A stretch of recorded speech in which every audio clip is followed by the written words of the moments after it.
สบายดีทุกคนสบายดีตอนบ่ายนะอาชิพาน้องม้าเขาไปเลาะมันนี่ทุกคนไปเลาะหาอะไรกระต่ายแถวหัวไห่เขาเองทุกคนเพราะว่ากระต่ายมันลายแถวนี้เขาเห็นมันเขามากินหญ้าอ่อนในไห่เขานะเอาเลยชิพาน้องม้าเขาไปเลาะเรือมานทุกคนไปนี่แหละทุกคนไป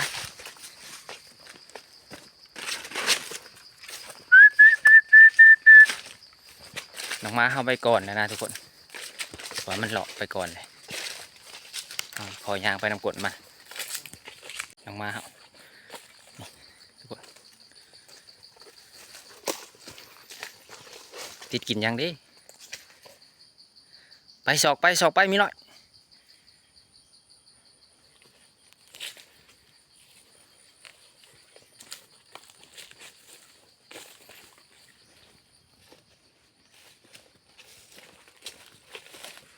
แหละทุกคนเอาชิยางไปเลาะเรียบบ้าไปเลยทุกคนเพราะมันเป็นดอนนะทุกคนเพราะมันเคยอยู่นี่แหละทุกคนบริเวณแถวนี้เดี๋ยวห้ามักเพาะนะห้ามาเยี่ยงกบเยี่ยงเขียดมันห้ามักเพาะแถวนี้ทุกคนนี่แหละแต่ว่าบ่ฮู้ว่ามันสิอยู่แถวนี้หรือบ่นะต้องให้น้องม้าผ่าเบิ่งเฮามีแต่ว่าถ้าพังเสียงม้าเห่ามาก่อนคอยย่างไปน้ำกลนมันถ้าพังมันเห่าทุกคนมีแต่ถ้าพังมันเห่าอย่างเดียวนี่แหละทุกคนแถวนี้ป่าแถวนี้แหละโอ้ยมาพอยังทุกคนจะขดยังอีกสูเบิ้งขดยังเลยโอ้นี่มึงก็ขดเนาะอีมีหน่อยนี่ไปลูกไปทุกคนมันขดสงสัยขดแหน่ขดนะไปลูกไปไม่หน่อยไปดอกแดกไปจะขวดอย่างไปผู้ไปมาเอาทุกคนขวดไปเลยเนาะสงสัยขวดแง่ขวดนะ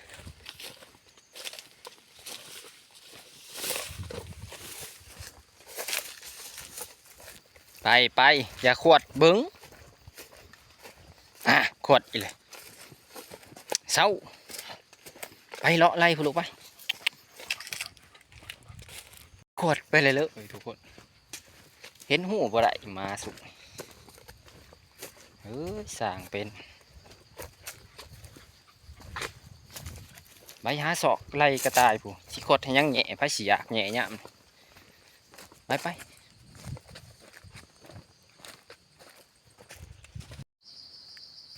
ไปศอกลูกศอ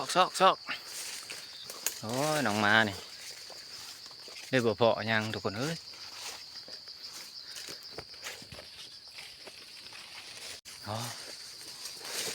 อนไล่ทุกคน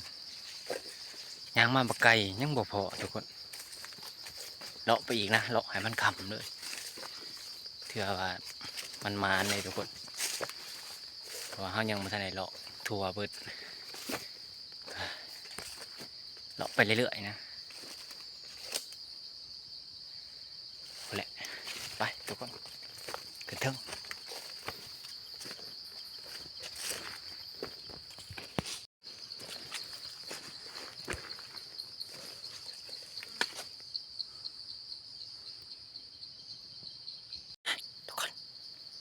น้องม้าเขาติดกินนะทุกคน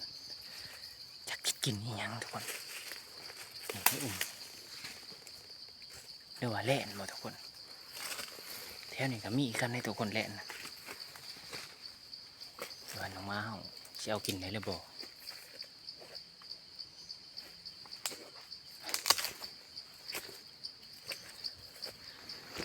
พังก่อนทุกคนมันติดกินยังนะแรงกระเถิงเลยน้องม้ามันแรงกันไปเลยนะมันติดกินในอุ่มนี้หรือว่าสิเป็นกระแตบ่ทุกคนหรือว่าจนพ่อนก็เล่นนะเพราะมันมีแร่ในนี้ถ้ามันสิลงนะไปทุกคนรอลุ้นไปน้ำกันว่ามันติดกินยัง ทุกคนมันไหลไปเลยนะแต่ว่าไหลยังมันไหลไปเลยไหลกันเทิงผู้ไปเลยนะทุกคนเฮาลัดบ่ทันมันนายได้ทุกคนหรือว่าสิเป็นกระต่ายบ่เนาะ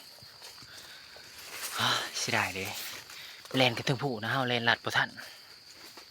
ออกมาเฮามันไหลกันเทิงเลยเสียดายอีหลีทุกคนเลยพ่อกับบ่ได้ซ้ำทุกคนไปลุ่นตัวไม้อีกทุกคนเถื่อมันพออีกนะไปเสียดายเลยทุกคนเฮาไหลบ่ทันจะได้น้องเฮามาผู้เดียวนะน้องมามันก็ไหลกันเถิงกันนะมี2 คนส่วนบางที่ทุกคนเอาผู้เดียวแล้วเอาส่วนมาท่านเสียดายเด้ไปทุกคนไปต่ออีกมาสูงปานนี้ยังบ่พอยังทุกคนเลยเมื่อยขึ้นมาสูงเลยโอ้เอาขึ้นมาสูงยังบ่พอยังนะเลาะไปอีกทุกคนเลาะจนมันพอแหละนอนทุกคนไปต่อทุกคนน้องมาเฮากะขึ้นมาแล้วแหละ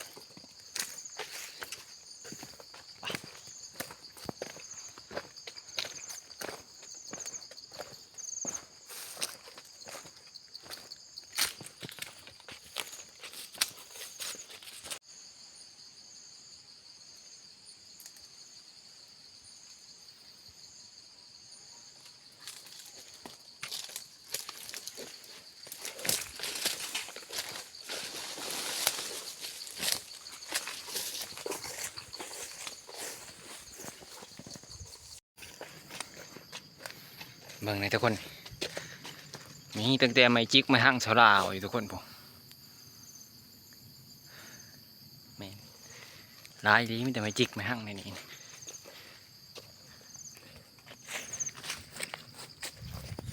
ออกมาเฮาก็จักไปทางใดอีกแล้วทุกคนเอ้ย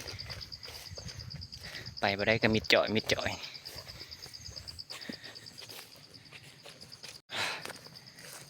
ยลงมาก็เลยพอเท่าเดียวแล้วก็บ่พอเลยทุกคนแต่ว่าเลาะคอยเลาะไปอีกจะน้อยจังสิคอยเลาะลงนะทุกคนเลาะลงตามนี้ก่อนเดี๋ยวพอทางจ่ายบอลมันเคยพอ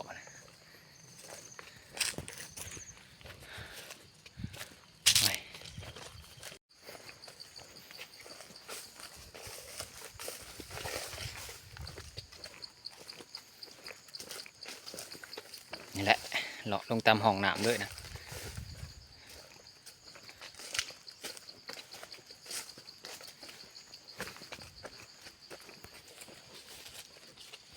กินน้ำก่อนทุกคนน้ำมันใสๆทุกคน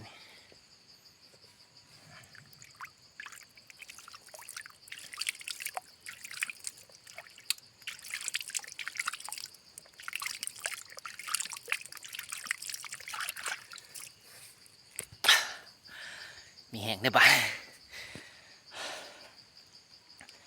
ไปต่อได้บ้านี้ทุกคนไป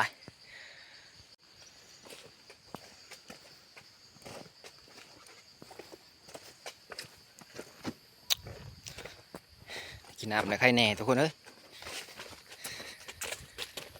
เราแรกคือบ่พอยังเนาะพี่เบิ้งมีน้อยลงมาหาทุกคนมันมาเลย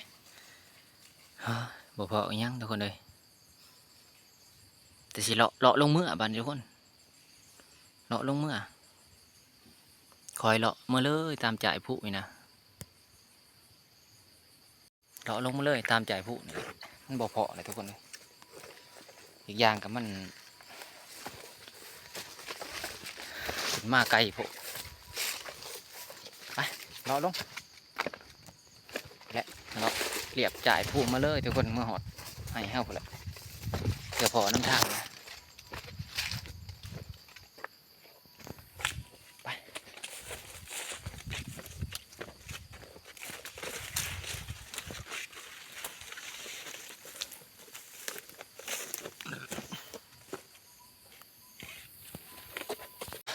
เลาะครับไปทุกคน บ่พอยังนะ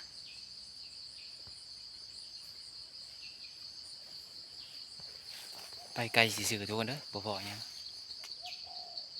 แต่ว่าคอยเลาะยิ่งนกเมื่อน้ำทางทุกคนพอได้กินแรงนะหาเลาะจอบยิ่งนกเขาเมื่อน้ำทางพอได้กินแรงไปทุกคนไปเมื่อไปทุกคนมานี่กลับบัดนี้เลาะเมื่อเลาะยิงนกมาเลยนะไปทุกคน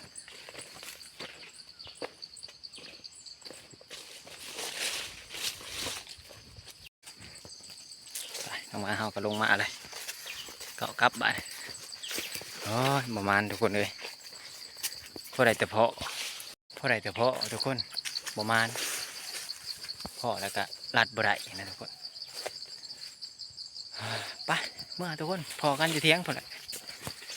เอาเป็นว่าเฮาขอตัวเมื่อก่อนนะทุกคนมันคำเลยหลังมาเฮากับมันบ่พอแหละสุดขีดมันเลยซ้ำพอเฮากับไปบ่ไกลนะเลาะแถวหัวไห้เฮาเองเมื่อยทุกคนเอาเป็นว่าเฮาสิปิดคลิปไปสำเนียงทุกคนเนาะฝากส่องต่อมคนหากินได้ทุกคนเด้อขอกันคลิปหน้าบายทุกคนบายทุกคน